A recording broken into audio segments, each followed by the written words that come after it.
Hey everybody, I'm live. It's John Hope Bryant. It's my second video for the day, probably my last one of the day.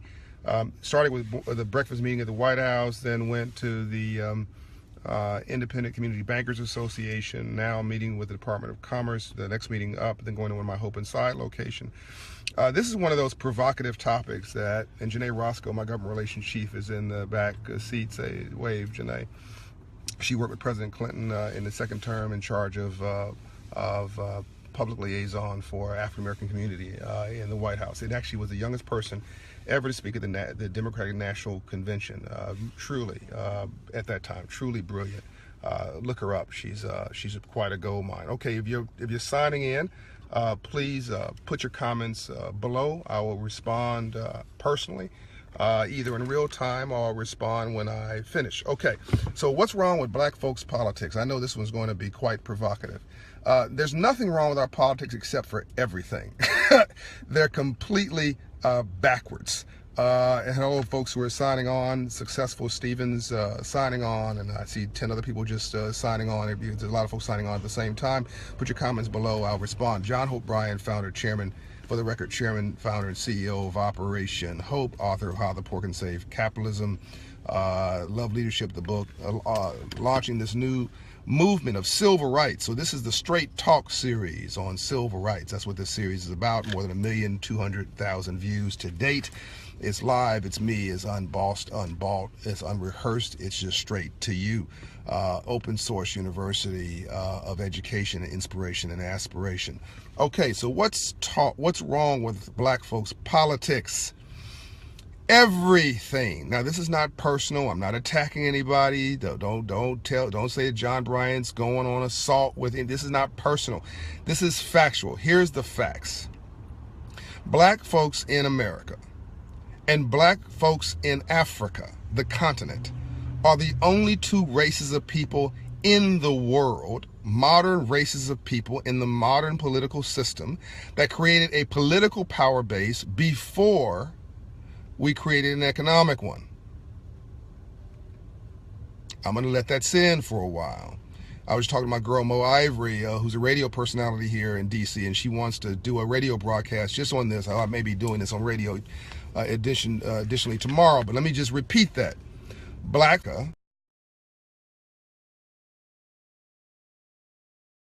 I've got 5 bars. It's not my fault. I'm here in Washington, D.C., in the middle of the city. You know, maybe it's security forces who are trying to block the signal. I don't know, but I'm coming at you again. I'll repeat this. Black folks in America and black folks on the African continent are the only two races of people in the world that created a political power base before they created an economic one.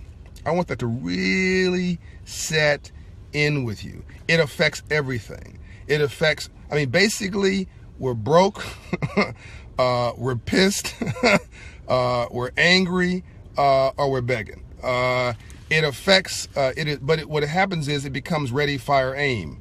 Our politics becomes about subsidies. It becomes about, government. What is the government going to do for us? What's the government's responsibility? What's the government's role in our life?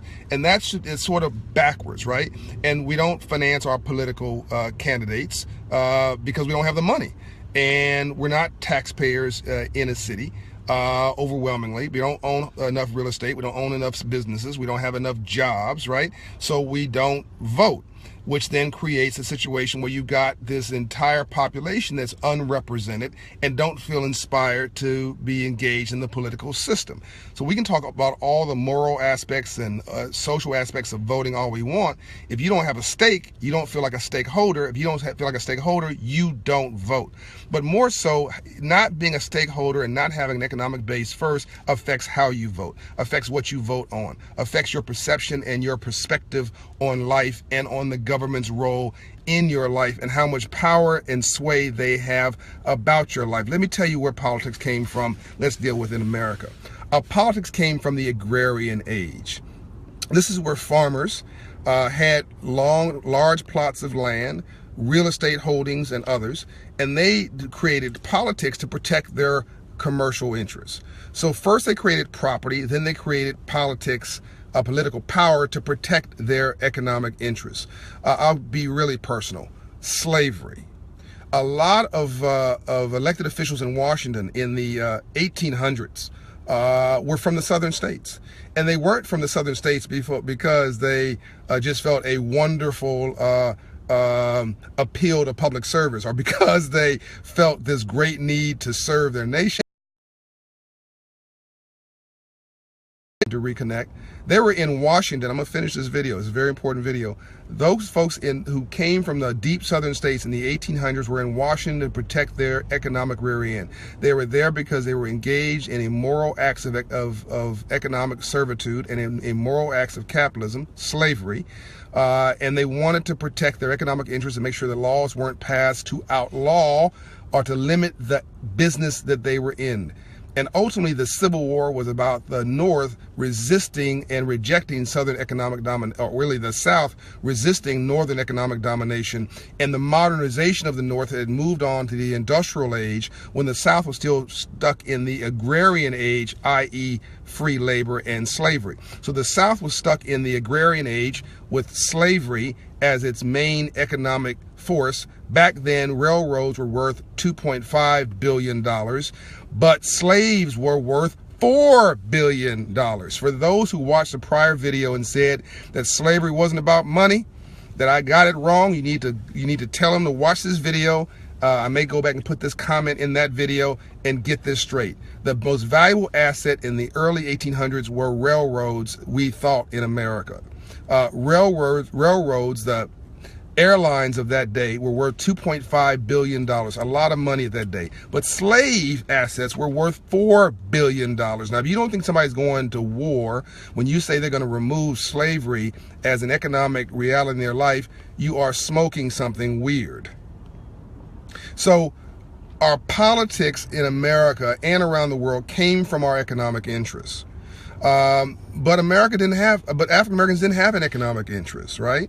And our politics emerged out of social justice, out of issues of freedom. This is another video for another time. I don't want to go too long on this, but we went to Republican Party, which was, by the way, used to be the party of Lincoln and freedom. So you can't put people in a box.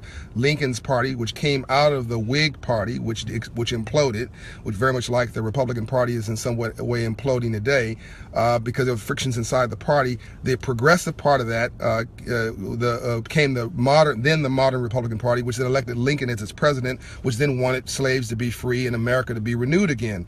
Then around World War II, 1940s or so, Democrats really began to give African Americans a new form of freedom, and others, women and others, and rights. And so blacks as a group moved over to the Democratic Party. But remember, Dixiecrats were the ones giving Dr. King hell in the civil rights movement. So the Democrats of the early 20th century weren't on your side. It was only the progressive Democrats that ultimately became the group that blacks moved back over to. But then because doctors and lawyers and all the professions came out of military service and government service, we thought that middle class was a nice payroll check and a nice wardrobe and a leased car. It is not. So I'm going to stop here. 8 minutes and third time in the nation's capital, biggest nation, one of the biggest cities in America. I'm sure trying to connect the signal. But essentially, we have got it reversed. Our politics have come before our economics. I'm sorry, yeah, and that's why nothing works. You got to get your economics first. It changes everything in your life. And that's my man Cash answering the phone from another client because I don't keep him busy enough. All right, so let me see what some questions here before I wrap up. Annette Holmes, I agree we need to deal with economics and leverage for politics and public policy. Group economics. Annette Holmes, John Armant, the role of modern day government is to protect property and wealth from those who don't have property and wealth. Okay, that's an opinion. Bridget LaShawn, I love these impromptu educational sessions. Thank you very much. Latanya, yes. Laura, I think you're wrong. Not in African continent, at least. That's not true. I just came from South Africa. I've been to 15 African countries. With all due respect, politics came before economics. I know what I'm talking about. I'm happy to engage with you in a detailed discussion. But one of the reasons that most African nations are mismanaged is because after they took over from the colonists and became black-run governments, they ran them incompetently because they don't understand finance and economics, and so they rob the country's governments for resources versus making wealth legitimately. Or to quote Andrew Young, my mentor, Ambassador Andrew Young, you can make more money honestly from a growing economy than you can steal from a dying economy. A lot of leaders in African countries are stealing resources because they don't know how to make it honestly. I know what I'm talking about, folks. I don't come at you, with no knowledge. I actually built something, and I have traveled to 100 countries, and I've dealt with these leaders, and now I'm sharing that information with you. But Alara, thank you for your comment in any regard. Okay, Karen, can't do anything without money, I think is what they said. Tiffany, Teach, Sheik, you make a lot of sense. I believe that's from the Middle East. And how did it happen? Bridget, I'll do that in another video. Annette, Conchita, you give me hope. Thank you very much. I see folks signing in from all around the world. Okay, that's probably enough. I'll do the rest of this offline. You're welcome to challenge me, but please challenge me with facts and not emotions, not with biases, because everything I say to you is both my passionate belief, but my passionate beliefs informed by the facts, which I make sure I'm aware of before I ever say anything. This is the reality throughout the African continent, and this is the reality in America with regard to people who are black. We created our politics, and maybe we had to because of civil rights and social justice and freedoms issues, but because we did that before our economic growth and our economic education, we end up winning the battle and losing the war. In Africa, we got all these despots who refuse to leave their positions of power because they know if they leave that, they'll never have any economic wealth anymore because they don't know how to create it. So they'd rather rob you from it and take your money. And that's not everybody in Africa. There are a lot of honorable leaders. My man in charge of Rwanda, President Kagame in Rwanda, and a bunch of leaders in other nations in Africa that I'm aware of. But 54 countries in Africa, the overwhelming majority of these countries are mismanaged, and it's mismanaged since they got their freedom. Because the new definition of freedom in the world today is self-determination, and you cannot self-determine yourself today except through economics and understanding. Welcome to thehope.org. For more information, log on, like this page, follow, subscribe, tell your friends. We're going to continue this conversation. I hope this was helpful. Say goodbye, Janae. Bye-bye. See you. Peace out.